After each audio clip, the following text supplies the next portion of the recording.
बिस्मिल्लाहिर्रहमानिर्रहीम। अस्सलाम वालेकुम। मेरा नाम डॉक्टर मोहम्मद हारिस खान बरकी है। अल्लाह के फजल से लाखों लोगों का साइकेट्रिक और सेक्स कोच हूँ। आज का मेरा टॉपिक है कि जिनसी सेहत का रास्ता मैदे में से होके गुजरता है।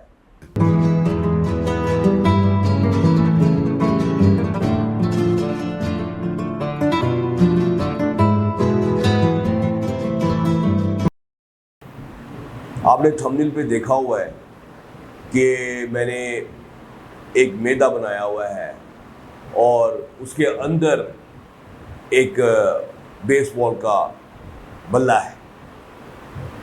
तो अकल वालों के लिए ये निशानियाँ खासी हैं। तो उम्मीद है समझ गए होंगे मैं क्या कहना चाह रहा हूँ कि आपका मैदा, या हम उसको गट कह सकते हैं साथ, क्योंकि मैदे के साथ साथ अंतड़ियाँ भी आ जाती हैं। जहाँ लोग मैदा कहते हैं तो साथ वो बेसिकली वो बात कर रहे होते हैं पूरी गट की, GIT की, गैस्ट्रोइंटेस्टाइनल ट्रैक्ट, पूरी की पूरी बात करते हैं। तो वो बन जाता है। अब वो कहते हैं कि इसका ताल्लुक जो है वो सेक्सुअल हेल्थ के साथ क्या है।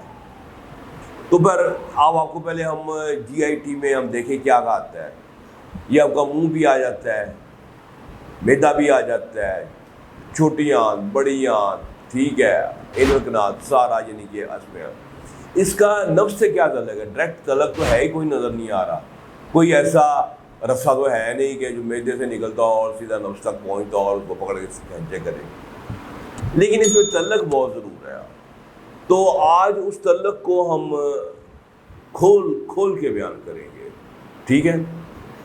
सबसे पहले तो हम देखें कि जो आपका मुंह है इसकी इम्पोर्टेंस क्या है सेक्स में।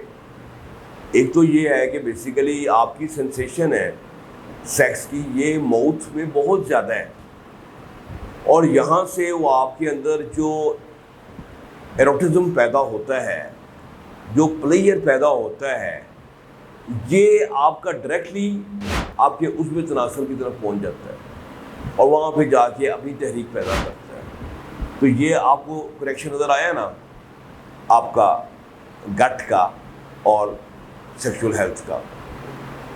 फिर फिज़िकल साइड पे हम देखते हैं कि मुंह में जो हमारे बैक्टीरियाज हैं वो किस तरह नाइट्रेट्स जो कि चुकंदर में, पालक में, मूली में इस तरह पाए जाते हैं, जब उसे चबाते हैं तो नाइट्रेट्स नाइट्राइट्स में कन्वर्ट होते हैं और नाइट्राइट्स जाके नाइट्रिक ऑक्साइड में कन्वर्ट होती है।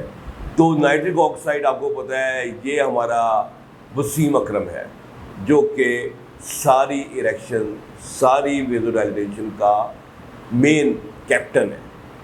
तो जब विजुअलाइजेशन पैदा होगी वो कहाँ से पैदा होगी कि अगर मुंह के अंदर बैक्टीरिया जो है वो मौजूद हैं, अच्छी हालत में है और आपकी ज़ुबान जो है वो अच्छी तरीके से साफ़ है और आपका चुकंदर या पालक जो है उसके साथ इंटरेक्ट कर रहे हैं और वो आपकी सेक्सुअल हेल्थ को इन्हांस कर रहे हैं। तो ये बात तो समझ आ गई ना। फिर मुंह में इसकी बड़ी इंपॉर्टेंस है कि आपके दांत हैं, अगर उनमें इन्फेक्शन है, आई टेल यू, ये ऐसी इन्फ्लेमेशन पैदा करती हैं चीज़ें, ये दांत की जो ओरल हेल्थ है ये आपकी सीधी सेक्सुअल हेल्थ को डैमेज करती है, यहाँ तक कि ये हार्ट को भी डैमेज करती है। तो अब ये कनेक्शन आपको सामने आ रहा है कि माउथ का जो एक पार्ट है गैस्ट्रोइंटेस्टाइनल ट्रैक्ट का, ये क्या ताल्लुक है। फिर हम नीचे आ जाते हैं मैदे की साइड पे और फिर आपकी बड़ी आंत, छोटी आंत की तरफ आ जाते हैं, क्योंकि वो मैदा ही, हालांकि नाम GIT का है लेकिन लोग उसको मैदा मैदा ही कहते हैं। जैसे हम मुंह को चेहरा है ये पूरा, लेकिन मुंह ये है, लेकिन पूरे चेहरे को भी मुंह कह देते हैं। तो मैदा जो है ना वो उसमें सब चीज़ें शामिल हो जाती हैं। तो हम देखेंगे ये हमारी जो GIT है ये किस चीज़ की रिस्पॉन्सिबल है कि जितनी फूड हमारे पास आई है ये डाइजेस्ट होगी और डाइजेशन में सारा रोल इसने प्ले करना है और फिर उसके बाद अब्जॉर्प्शन भी होनी है। तो इसका मतलब डाइजेशन अब्जॉर्प्शन दोनों इसी के जिम्मेदारी है। कहते हैं कि man is what he eats, मतलब एक ये मकूला है कि मतलब आप गोश्त वगैरह खा रहे हैं ज़्यादा और अंडे शंडे खा रहे हैं तो जो भी है सेक्स बढ़ रहा है, यानी कि man is what is eat. लेकिन फिर किसी ने उसको मॉडिफाई किया, उन्हें कहा नहीं, man is what he absorbs, जो कि डाइजेशन के बाद एब्जॉर्प्शन होती है उसके ऊपर डिपेंड करती है आपकी हेल्थ। अब बहुत सारी जो अहम तरीन चीज़ें हैं, बल्कि सारी चीज़ें ही हैं, वो अब्जॉर्ब ही आपके इसी के थ्रू होती हैं, जीआईटी के ज़रिए उसके अंदर अब्जॉर्ब होती हैं। उसमें तमाम चीज़ें जो सेक्स में इस्तेमाल हो रही हैं, चाहे एल-आर्जिनिन है या एल-कार्निटीन है या आपका मैग्नीशियम है, जिंक है, विटामिन B3 है, आपका सेलेनियम है, आप जो भी चीज़ें आप दवाई शवाई अगर खा रहे हैं, एल-कार्निटीन है, जो आपका कोलेस्ट्रॉल है जो कि बड़ा ज़रूरी है सेक्स के लिए, तो ये सारी चीज़ें कहाँ से अब्जॉर्ब हो रही हैं? ये आपकी जीआईटी के ज़रिए ही अब्जॉर्ब हो रही है। अगर यहाँ पर फंक्शन में डिस्टर्बेंस आ जाती है, जैसे विटामिन B12 की अब्जॉर्प्शन में फ़र्क पड़ जाता है किसी वजह से, इससे कई मसले जो है पैदा हो जाते हैं। तो इसका मतलब ये है कि अगर आपकी इसकी गट की हेल्थ अच्छी है तो वो सेक्सुअल हेल्थ को भी सपोर्ट करेगी। फिर इसके बाद एक मशहूर चीज़ है जिसे हम सब लोग जानते हैं, वो है गट ब्रेन एक्सिस। ये क्या चीज़ है? लोग कहते हैं कि जितने नर्व सेल आपके गट में है उतने ही आपके ब्रेन में है, यानी जो आपकी गट है ये भी पूरा ब्रेन, जितने इसके अंदर नर्व सेल हैं, दूसरे सेल की बात नहीं कर रहा, नर्व सेल्स की, वो कहते हैं ये हमारा सेकंड ब्रेन है और इनका आपस में इतना गहरा तल्लक है कि अगर एक चीज़ ख़राब हो तो दूसरी भी ख़राब हो जाती है। दिमाग ख़राब हो तो आपको लूज मोशन लग जाते हैं, कब्ज़ हो जाती है, कभी खट्टे डकार शुरू होते हैं, पेट में गैस शुरू हो जाती है दिमाग की ख़राबी से। लेकिन अगर आपको गैस हो रही है, एब्जॉर्प्शन सही नहीं हो रही या एंजाइटी हो रही है पेट में, आपका दिमाग ख़राब हो जाता है। लेकिन दोनों एक दूसरे को ये ख़राब करते हैं। तो आपका जो जीआईटी है, इसके अंदर जो आपके बैक्टीरियाज हैं, ये इतने इम्पोर्टेंट हैं कि इनके अंदर आपका जितना जेनेटिक मटेरियल है आपके अंदर है, उतना जेनेटिक मटेरियल उन बैक्टीरियाज के अंदर है, और वो हर चीज़ आपके लिए बनाते हैं जो बड़ी ही इम्पोर्टेंट है। उसमें आपके न्यूरोट्रांसमीटर भी प्रोडक्शन में भी इसका रोल है, आपके इन्हीं बैक्टीरियाज का जो कि आपके गट में पाए जाते हैं। डोपामिन हो गया, सेरोटोनिन हो गया। अब ये सारे आपके मूड को ठीक रखते हैं। अगर डोपामिन कम हो गया तो ख्वाहिश की कमी आ गई, अगर इस तरीके से सेरोटोनिन कम आ गया तो आप उदास हो गए, नॉन एड्रेनलिन हो गए तो स्लो हो गए। तो सारी चीज़ें इनका गट के साथ में बड़ा गहरा तल्लक है और उसकी प्रोडक्शन में ये बड़ा अहम रोल जो है ना ये प्ले कर रही होती है। और ये भी हमने देखा है कि अगर माइक्रोबायोम जो है वो डिस्टर्ब हो गए हैं तो उसकी वजह से आपका जो दिमाग है वो भी डिस्टर्ब हो जाता है।